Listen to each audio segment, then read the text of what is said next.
Bismillahirrahmanirrahim. Assalamualaikum warahmatullahi wabarakatuh. Alhamdulillah rabbil alamin wassalatu wassalamu ala Rasulillah wala haula wala quwata illa billah. Adik-adik semuanya, pada kesempatan kali ini kita akan melanjutkan pembelajaran sejarah kebudayaan Islam kelas 8. Namun sebelumnya mari kita buka dengan membaca lafaz basmalah. Bismillahirrahmanirrahim. Pada kesempatan kali ini kita akan mempelajari tentang lanjutan proses pembentukan dinasti Bani Abbasiyah yang pernah disampaikan oleh Ustazah Nur Ayani. Baik, pada kesempatan kali ini kita lanjutkan bagaimana dinasti Bani Abbasiyah didirikan oleh beberapa tokoh. Salah satunya adalah Abu Abbas As-Soffah. Diberi julukan As-Soffah karena beliau pada kesempatan pemberontakan itu berani menumpahkan darah dan tidak segan-segan untuk membunuh orang-orang yang menghalangi untuk pembentukan dinasti Bani Abbasiyah itu, karena memang mereka merasa bahwa kepemimpinan dinasti Bani Umayyah terutama adalah khalifah terakhirnya merupakan khalifah yang tidak adil terhadap masyarakat atau warga yang dikuasai oleh dinasti Bani Umayyah. Maka kemudian muncullah pertumpahan darah, pemberontakan yang dilakukan oleh beberapa tokoh, salah satunya adalah Abu Abbas As-Soffah. Dan strategi ini dilakukan oleh beberapa tokoh yang saling bergantian, dimulai dari Ali bin Abdullah bin Abbas, kemudian juga dilanjutkan oleh putranya Muhammad bin Ali, kemudian juga dilanjutkan oleh putranya lagi oleh Ibrahim al-Imam, ya, dan kemudian juga oleh saudaranya yaitu Abdullah bin Muhammad atau yang dikenal dengan Abu Abbas As-Soffah. Dan setelah mereka kemudian ada kota-kota penting dalam pembentukan dinasti Bani Abbasiyah. Salah satunya adalah kota Humaimah sebagai pusat perencanaan organisasi di mana salah seorang tokoh bernama Ali bin Abdullah bin Abbas merencanakan berbagai hal tentang bagaimana menggulingkan pemerintahan dinasti Bani Umayyah yang dianggap tidak adil. Kemudian ada lagi kota Kufah sebagai kota penghubung dengan kota-kota lainnya, yang kemudian kota Kufah inilah yang dijadikan sebagai pusat pemerintahan pertama di mana khalifah dinasti Bani Abbasiyah pertama dibaiat dan diangkat di kota Kufah ini.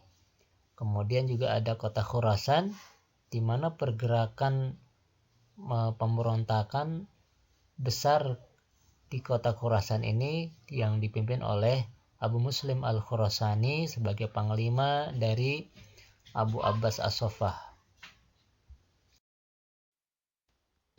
Pergerakan dari pemberontakan yang dilakukan oleh keluarga dari Bani Abbas jadi mulai dengan pergerakan di masa Umar bin Abdul Aziz pada saat pemerintahan dinasti Bani Umayyah yang dianggap longgar, yang kemudian ini dimanfaatkan oleh Ali bin Abdullah bin Al-Abbas, cucu dari Abbas bin Abdul Muthalib, yang kemudian melakukan gerakan tersembunyi atau gerakan bawah tanah, yang kemudian akhirnya menyusun berbagai strategi, kekuatan-kekuatan, bahkan kemudian merekrut golongan-golongan dari luar.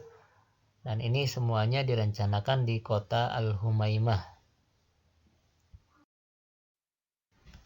Pergerakan yang semuanya sebelumnya telah direncanakan pada masa Ali bin Abdullah bin Abbas kemudian direalisasikan, ya, dilakukan pada saat khalifah terakhir yaitu Khalifah Marwan bin Muhammad, yang mereka anggap, yang para pengikut Bani Abbas anggap sebagai khalifah yang tidak cakap, khalifah yang kemudian dianggap juga tidak adil, dan akhirnya kemudian berhasil melakukan pemberontakan terhadap khalifah terakhir tersebut. Ya, di masa ini puncak kekacauan pun sulit diatasi oleh khalifah terakhir dari dinasti Bani Umayyah. Kemudian gerakan Bani Abbasiyah ini ya dilakukan oleh Muhammad bin Ali, yang kemudian dilanjutkan oleh putranya yang bernama Ibrahim al-Imam, dengan mengangkat yang tadi disebutkan sebagai penggerak, ya, panglima yang berhasil merekrut banyak orang, yaitu Abu Muslim al-Khurasani sebagai panglima perangnya. Dan siapakah Abu Muslim al-Khurasani? Di zamannya Ibrahim al-Imam atau Ibrahim bin Muhammad, pemuda berusia 19 tahun ini adalah seorang yang punya kemampuan untuk merekrut, ya, menarik simpati masyarakat di sekitar 60 desa, ya. Kemudian juga berhasil mengajak golongan Syiah pendukung Ali, ya, untuk menentang Bani Umayyah. Kemudian sebelum memang Abu Muslim al-Khurasani diangkat bukan sebagai panglima perang tetapi sebagai perekrut saja.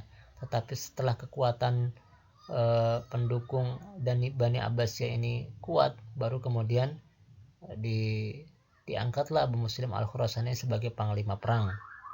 Dan kemudian akhirnya Abu Muslim al-Khurasani atas perintah Ibrahim al-Imam berhasil menguasai kota Al-Khurasan, ya, dan kemudian menyingkirkan para pendukung dinasti Bani Umayyah. Sehingga kemudian akhirnya Marwan bin Muhammad sebagai khalifah Bani Umayyah yang terakhir melihat gerakan ini dan kemudian akhirnya menangkap Ibrahim al-Imam, kemudian di penjara hingga akhirnya kemudian Ibrahim al-Imam pun wafat. Setelah Ibrahim al-Imam wafat di penjara, kemudian pergerakan dilanjutkan oleh saudaranya yang bernama Abdullah bin Muhammad yang dikenal dengan julukan Abu Abbas as-Soffah, ya, yang tadi sudah kita bahas di awal. Kemudian dia tetap masih menunjuk Abu Muslim al-Khurasani sebagai panglima perang dan melakukan perlawanan terus-menerus terutama di kota Khurasan. Dan setelah Abu Muslim al-Khurasani menguasai kota Kufah, kemudian mereka pun mengangkat Abu Abbas as-Soffah atau Abdullah bin Muhammad, ya, nama lengkapnya, sebagai khalifah pertama di dinasti Bani Abbasiyah. Ya, ada beberapa tokoh penting pendiri dinasti Bani Abbas. Alhamdulillahirrahmanirrahim. Demikian bagaimana proses terbentuknya kepemimpinan dinasti Bani Abbasiyah, dan diangkatlah sebagai khalifah pertama tadi adalah Abu Abbas as-Soffah atau nama lengkapnya adalah Abdullah bin Muhammad bin Ali bin Abdullah bin Abbas bin Abdul Muttalib, ya. Beliau adalah khalifah pertama yang mendapat julukan Abu Abbas as-Soffah, dan akhirnya kemudian berdirilah dinasti Bani Abbasiyah ini yang pertama kali di kota Kufah, nanti akan berpindah ibu kotanya menuju kota Baghdad. Demikian, semoga kita bisa mengambil pelajaran di mana bahwa strategi yang disusun atau perencanaan yang baik akan mendapatkan hasil yang baik. Jadi ternyata perencanaan itu cukup panjang dilaksanakan oleh dinasti Bani Abbasiyah hingga berhasil menggulingkan pemerintahan Bani Umayyah. Nah, itulah betapa pentingnya perencanaan. Kemudian dengan perencanaan yang matang maka akan didapatkan hasil yang baik, walaupun memang harus terjadi pertumpahan darah.